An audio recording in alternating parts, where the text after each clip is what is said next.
안녕하세요. 잇 바이블입니다. 오늘 우리가 함께 나눌 말씀은 시편 18편 20절에서 34절까지의 말씀입니다. 함께 말씀 읽도록 하겠습니다. 내가 의롭게 산다고 하여 주님께서 나에게 상을 내려주시고 나의 손이 깨끗하다고 하여 주님께서 나에게 보상해 주셨다.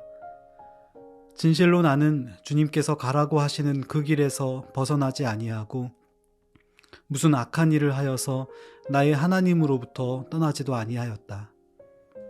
주님의 모든 법규를 내 앞에 두고 지켰으며 주님의 모든 법령을 내가 버리지 아니하였다. 그 앞에서 나는 흠없이 살면서 죄짓는 일이 없도록 나 스스로를 지켰다.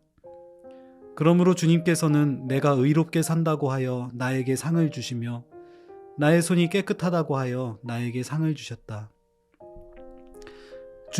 주님께서는 신실한 사람에게는 주님의 신실하심으로 대하시고 흠없는 사람에게는 주님의 완전함을 보이시며 깨끗한 사람에게는 주님의 깨끗함을 보이시며 간교한 사람에게는 주님의 절묘하심을 보이십니다. 주님께서는 연약한 백성은 구하여 주시고 교만한 눈은 낮추십니다. 아, 주님, 진실로 주님은 내 등불을 밝히십니다. 주 나의 하나님은 나의 어두움을 밝히십니다. 참으로 주님께서 나와 함께 계셔서 도와주시면 나는 날쌔게 내달려서 적군도 뒤쫓을 수 있으며 높은 성벽이라도 뛰어넘을 수 있습니다. 하나님께서 하시는 일은 흠도 없다. 주님께서 하시는 말씀은 티도 없다. 주님께로 피하여 오는 사람에게 방패가 되어주신다. 주님밖에 그 어느 누가 하나님이며 우리 하나님밖에 그 어느 누가 구원의 반석인가? 하나님께서 나에게 용기를 북돋우어 주시며 하나님께서 나의 길을 안전하게 지켜주신다.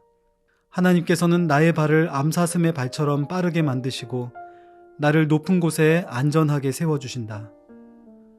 하나님께서 나에게 싸우는 법을 가르쳐 주시니 나의 팔이 놋쇠로 된 강한 활을 당긴다. 어려운 시절을 이겨낸 다윗이 하나님의 구원의 은혜를 노래한 18번째 시편은 길이가 상당히 긴 편입니다. 잇 바이블에서는 묵상의 편의상 3번에 나누어서 이 시를 다루고 있습니다. 오늘은 그중 두 번째 부분으로 20절부터 34절까지를 묵상합니다. 믿음으로 사는 삶이 피곤하게 여겨졌던 적이 있지 않습니까? 남들은 적당히 자기를 위해 살고 법을 어기면서도 잘 사는데 주님 때문에 착하게 살고 바르게 살려고 하다가 손해를 본 적이 있을 것입니다. 그때 어떤 마음이 듭니까? 주님을 따라 살려고 하는 삶이니 보람과 기쁨이 느껴집니까? 아니면 피해의식과 원망이 생깁니까?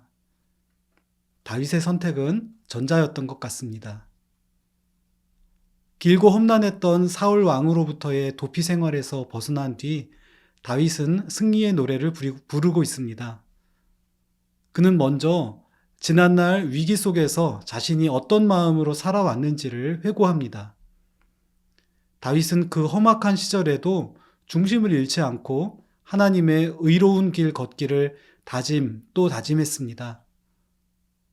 억울한 일을 당하고 악한 일에 유혹을 받으면서도 굳이 의로운 길을 선택했고 죄를 택하지 않았습니다. 그럴 수 있었던 것은 철저히 하나님의 말씀에서 벗어나지 않았기 때문입니다. 돌아보건대 이러한 결단은 결코 헛되지 않았습니다. 하나님은 반드시 기억하고 상 주십니다. 시인의 자랑은 돈이나 명예 같은 가시적인 성공이 있지 않았습니다. 오히려 이 어려움을 겪으면서도 하나님 앞에서 의롭고 선한 길, 믿음의 길 걸었다는 사실에 집중되어 있습니다. 내 삶에서 정말 자랑할 만한 일은 무엇입니까? 25절부터 28절까지 두 번째 단락에서 시인은 고난 중에 마음을 지킨 사람을 살펴서 구원하신 하나님의 이야기를 좀 더 자세히 다루는데요. 하나님께 특별한 친근감과 찬양의 마음을 표하기 위해서 화법을 2인칭의 대화식으로 전환합니다. 나에게 상 주시는 하나님을 직접 부르며 고백에 반응을 하는 것입니다. 시인은 힘든 시간을 보냈지만 하나님이 거기 함께 하시며 자신을 책임져 주신 것을 체험했습니다. 이 일을 통해 주님과 인격적인 관계가 형성되었고 부정적으로만 보였던 세상살이가 주님 안에서 바르게 회복되는 비전을 봅니다. 지금까지 그가 경험한 세상은 누군가 신실한 사람이 있다면 그를 속여 이용하고 흠없는 사람이 있다면 뒤에서 욕하고 깨끗한 사람이 있다면 어떻게 해서든지 타락시키려고 하는 세상이었습니다. 약한 자는 도태시키고 교만한 사람 앞에서는 눈치를 보는 세상입니다. 그러나 하나님은 신실한 사람에게 신실함으로, 흠없는 사람에게는 완전함으로 응답해 주십니다. 약한 자를 구하시고 교만한 자를 낮추십니다. 그런 하나님을 만난 시인의 마음에는 밝고 따뜻한 불꽃이 타오르기 시작합니다. 우리 하나님은 흔들리는 경건과 의의 불꽃을 살려 밝게 타오르게 하는 하나님이십니다. 이런 하나님이 참 좋지 않습니까? 하나님을 만난 시인은 큰 힘을 얻고 있습니다. 사람도 진실한 사람을 만나면 왠지 믿음이 가고 존재 자체로 마음에 힘을 얻지 않습니까? 하물며 참되신 하나님, 신실한 하나님을 만났다면 더 말할 것도 없겠지요. 바람 앞에 촛불 같았던 그의 영혼은 혼자서도 적군의 방벽을 뚫을 수 있는 용사의 모습을 찾아가고 있습니다. 하나님은 믿음의 사람에게 안전한 방패와 구원의 반석이 되어 주십니다. 용기를 얻고 안전한 곳에 서도록 이끄십니다. 승리의 길을 안내해 주십니다. 하나님은 우리를 위해 열심히 일하십니다. 주님은 특별히 말씀을 통해 이와 같은 은혜를 주십니다. 말씀으로 우리를 인도하십니다.